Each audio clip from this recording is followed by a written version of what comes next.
It's time we talked.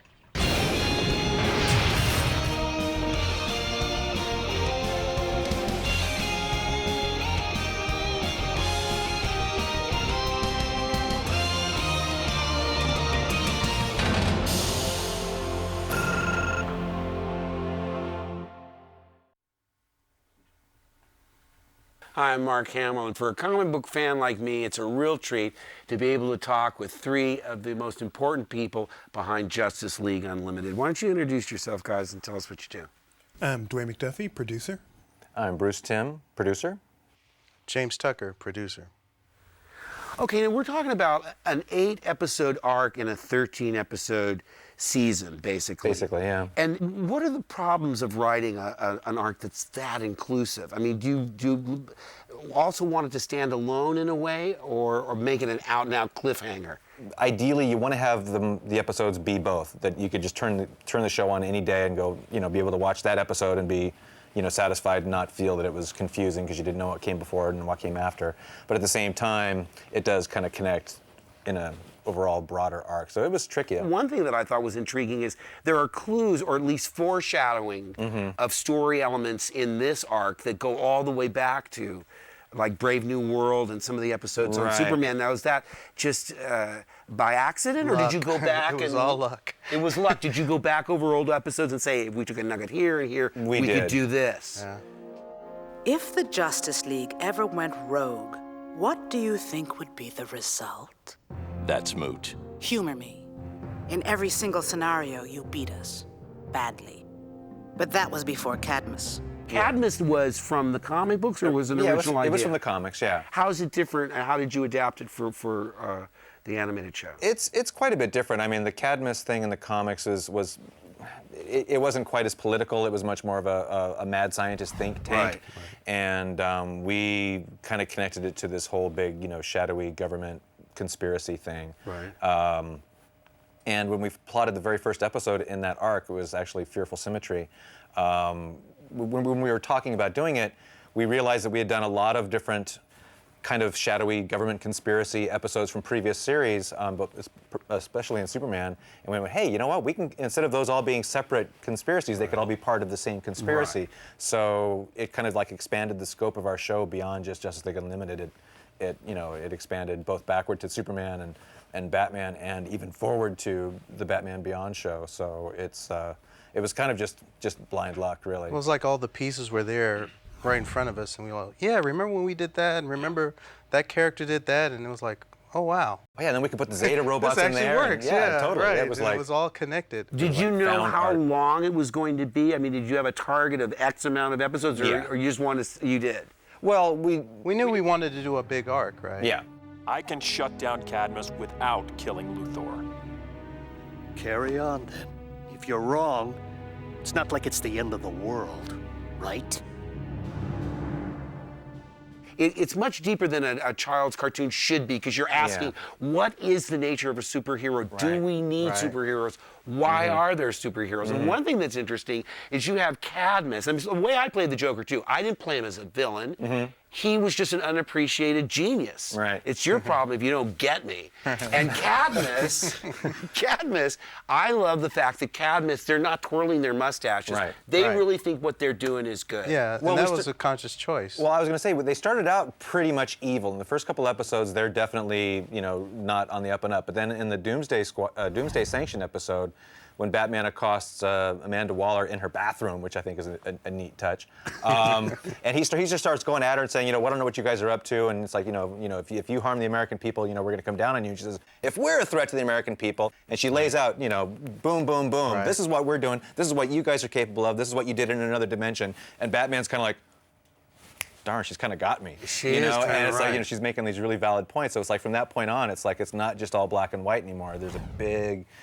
gray area. And that whole episode, it's all kind of set up that way to show that the Justice League and the whole CADMUS group are kind of two sides of the same coin. You're making a statement that they're pretty much the same kind of entities. What were you thinking? You're gonna kill Superman and everyone else on the island. We have to sanction Doomsday. We were going to get to Superman somewhere down the line, and we've been trying to stop drug traffic from San Baquero for years. The way I see it, 3 birds, 1 stone. Call it off. The actors that you're able Oh, to yeah. attract. Carl Lumley and CCH Pounder. and CCH Pounder, J.K. Robert Simmons. Foxworth. I Yeah. mean, these are actors that you'd kill to work with in any medium, and it's fun to see these dignified, really gifted actors Playing comic book characters, yeah. comic I book know, it's characters. cool. I know I get a real delight out of that. Yeah, yeah. Because it doesn't matter. I mean, a lot of these guys are so good. They have no clue. They don't have the background we have in the comic Right. books, but they have what's on the printed page, and they're good actors. I was going to say the best example of that is CCH Pounder. She'd come in, and we had sent her the script beforehand, and clearly hasn't read it.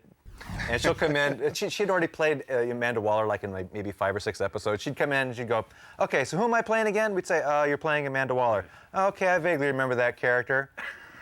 It's like, okay. Who is she again? Yeah, and then we would just just roughly tell her what the scene was about. She'd go, "Okay, I think I got it."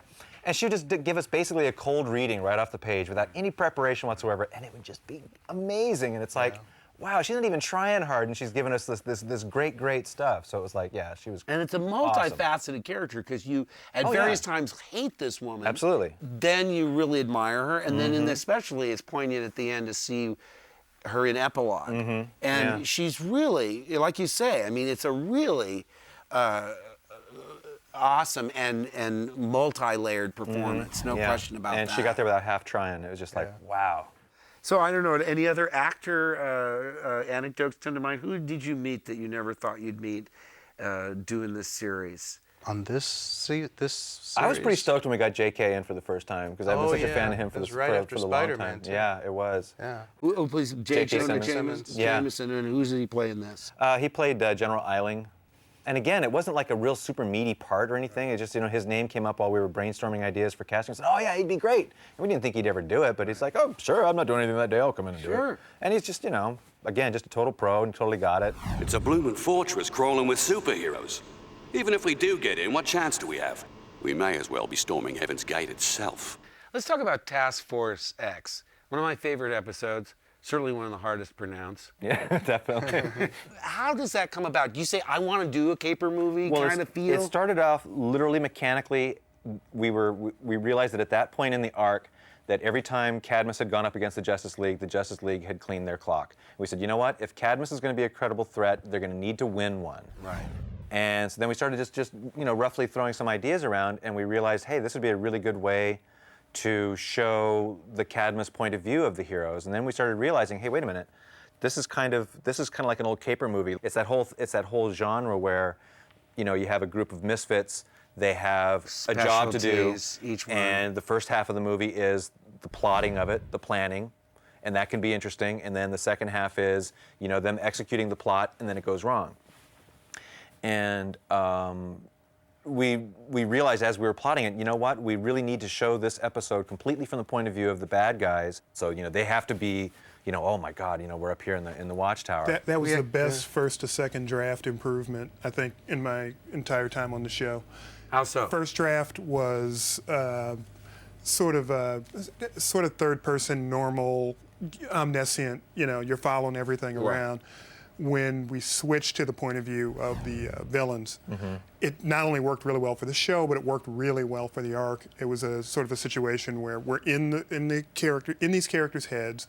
They're going to space, to the scariest place in the world, and gods walk around in there, and they just have to go in there and steal their stuff and get out. And anybody in there is so powerful that they could kill all of them. Yeah.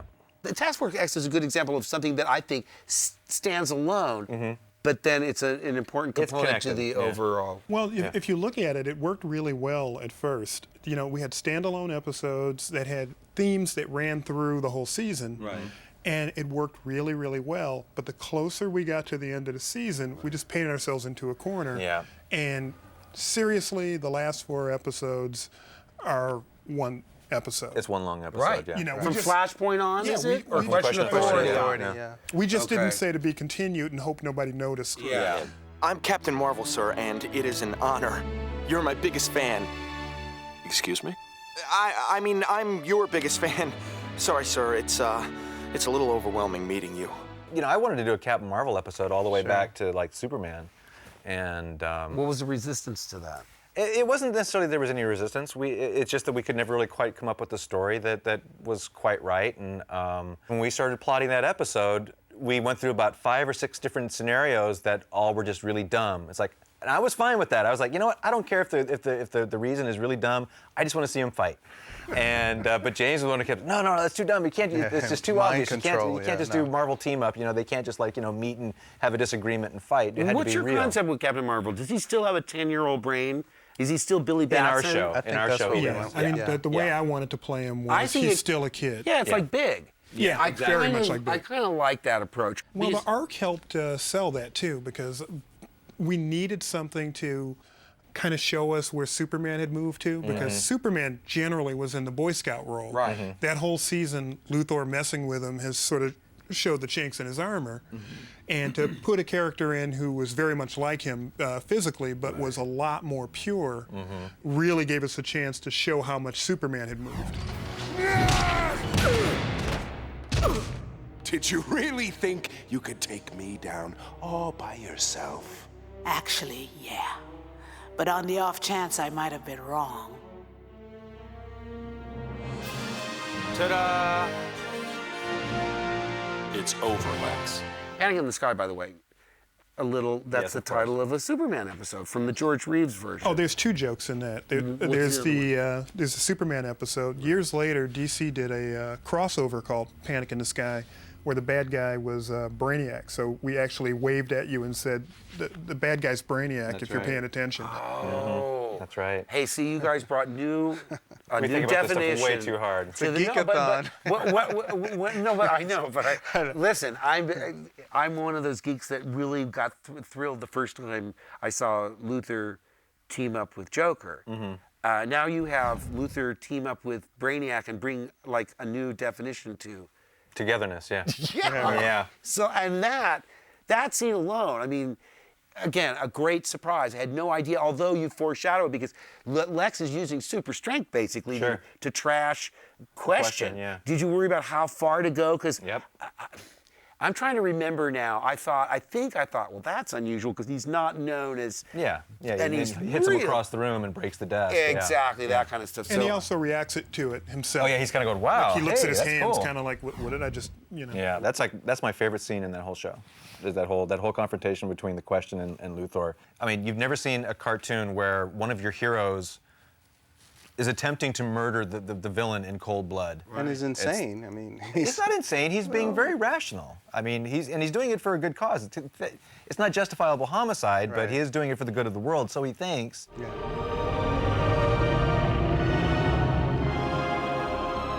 Welcome, Justice League. You're just in time for the end of the world.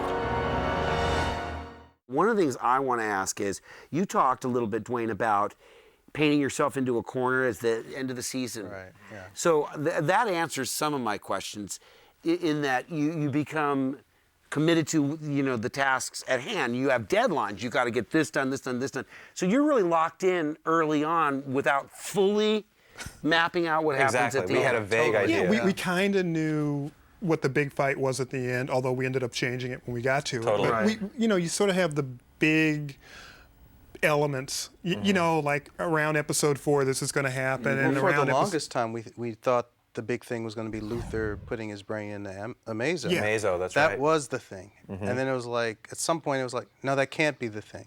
That's not. It was suddenly it wasn't a part of the whole idea of the.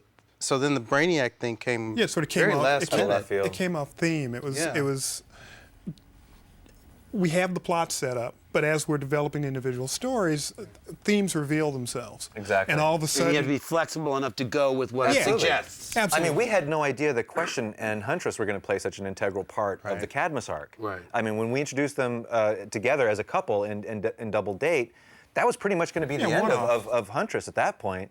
But then but they had such good chemistry together. We realized that we could fold them into the CADMUS arc. It made his situation in the CADMUS arc that much more poignant to have somebody to play off against and to have somebody who cares for him besides just the audience caring for him. Right.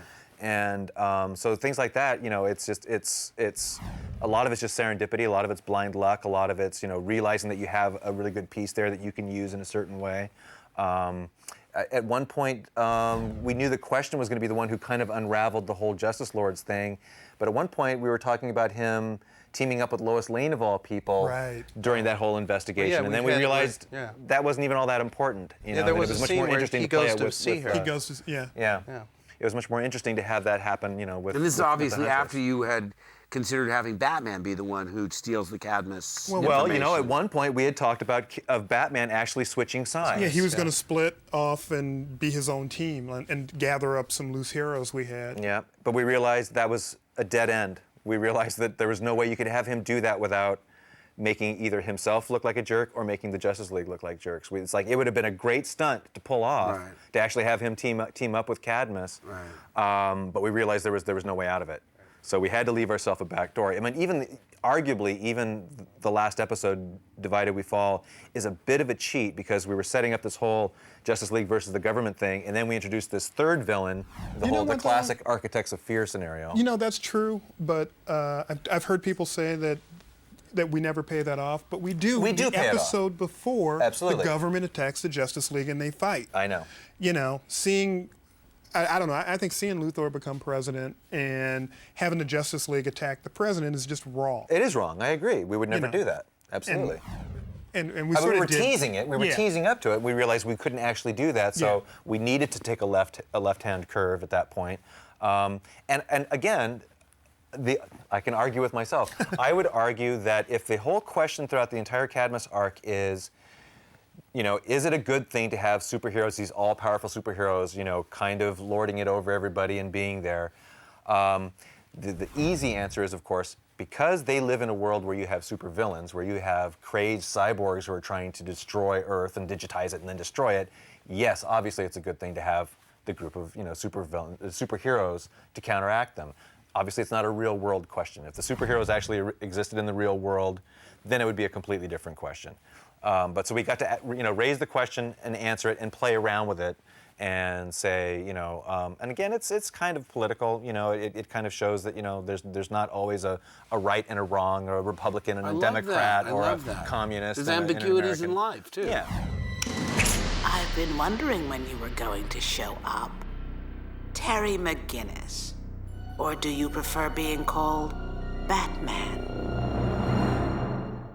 Is this meant in any way to wrap anything up? I mean, you get the feeling, even with Epilogue, you're putting a little coda on the entire Terry McGinnis thing with the marriage at the end. I want to ask you a question.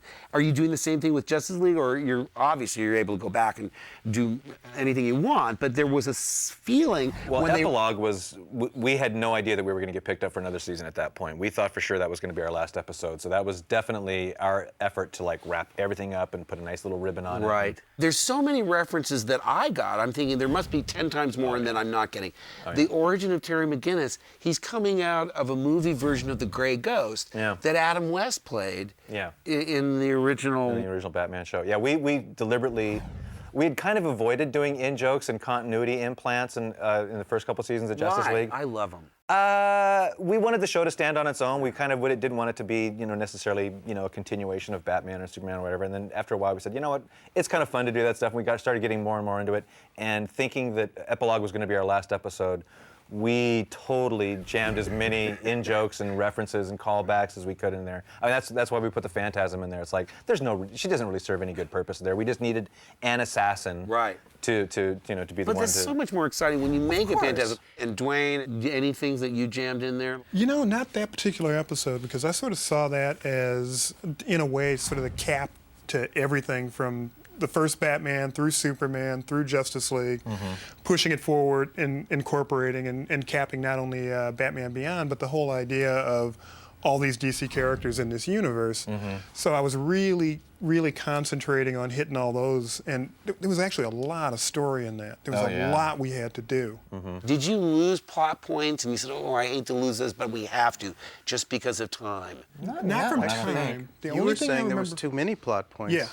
He said this will never work. It's like we'll never get all this done. This is not going to happen. I remember we had what I thought was a really good draft, and there wasn't much Justice League in it. And Bruce says, well, I want to do this Justice League scene.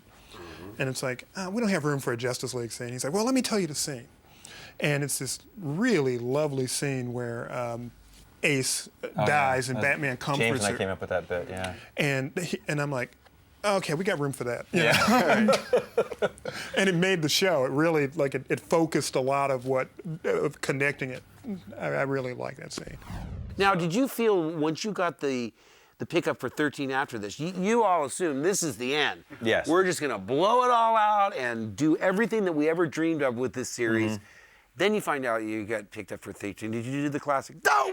Oh, totally. Yeah, that wasn't the first What are time we either. gonna do? No. Oh no, that was the done second everything. time. At the end of Don't feel Justice bad. League, we Yeah. thought we were done. So it's like, okay, Now what do we we're do? gonna blow up the Watchtower, and then we're gonna kick Hawkgirl out. kick Hawkgirl off the team, and then you want more? Yeah. So what do we do? Okay, well, we'll change the whole show. All new Watchtower and 52 heroes and half-hour episodes. That's great because you could have never done the Cadmus arc with the old. That's The old true. show, Situation, absolutely. yeah. The old with the classic wouldn't have 7. worked. Sure, Yeah. absolutely. You remember what we did yesterday? We saved the world again. You don't think that has any value? Well, think again, pal. The world needs the Justice League, and the Justice League needs you, Superman. You must have been spoiled on this particular season because I pretty much followed what you've done from the original Batman through Superman, through all of Batman this. Beyond, And in terms of diversity and the elements of humor and drama and comedy and thought-provoking themes, I don't know how you'd ever top this CADMUS project. Well, we were pretty happy with it. I mean, I don't know about you guys, but looking back on all of the shows that we've done, I mean, I was pretty proud of it. It seemed like consistently the whole CADMUS arc was like one of the most sustained, consistently well done things that I think I've ever done in my career. I think those 2 seasons of JLU were just the tightest stories I think we ever worked on. I mean, and the ones we felt that we had the most control over too. Yeah, I'm very proud of working on that series. And it was like definitely going out on a high note. Yeah, ringing that bell. Yeah. Yep, and then they asked for 13 more. Isn't that always the way? There's always more to come. There's new deadlines to meet. Well, listen, I want to thank James and Dwayne and Bruce for putting up with a comic book geek like myself, and I had a good time. I hope you guys did too. Thanks a lot. Now let's talk trash. Yeah. Who did you really hate the most, besides me?